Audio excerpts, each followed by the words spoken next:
வருகின்ற மே 26 மற்றும் 27 மலேசியா KLCCயில் நடைபெறவிருக்கும் 46வது ஆசியான் மாநாட்டை முன்னிட்டு நம் நாட்டிற்கு வருகை புரியும் பிற நாட்டு பிரதிநிதிகளின் பாதுகாப்பை உறுதி செய்ய எல்லை கட்டுப்பாடு மற்றும் பாதுகாப்பு நிறுவனமான AKPS நாட்டின் முக்கிய நுழைவு பகுதிகளின் பாதுகாப்பான சூழலை உறுதி செய்து வருகின்றது.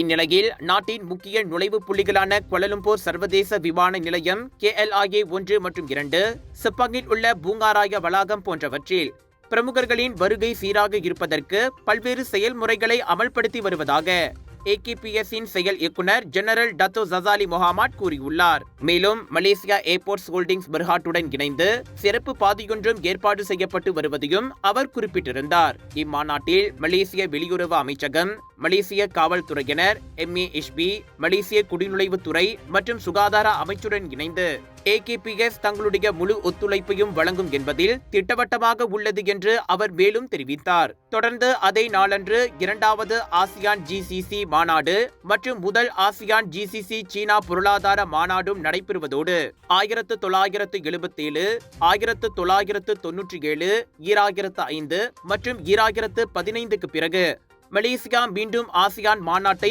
உள்ளடக்கம் மற்றும் நிலைத்தன்மை என்ற கருப்பொருளோடு தலைமை தாங்கவிருப்பது குறிப்பிடத்தக்கது. கலர்ஸ் ஆஃப் இந்தியாவின் பிரம்மாண்டத்தின் உச்சக்கட்டம் பியாண்ட் இன்டர்நேஷனல் இந்தியன் எக்ஸ்போ தொடங்குகிறது. 4 ஜூன் தொடக்கம் 8 ஜூன் வரை KSL எஸ்பிளனட் மால், பண்டார் பசாரி, கிளாங்கில் இதுவரை இல்லாத அதிரடி கலெக்ஷன்ஸோடு ஷாப்பிங் மேளா தொடங்குகிறது.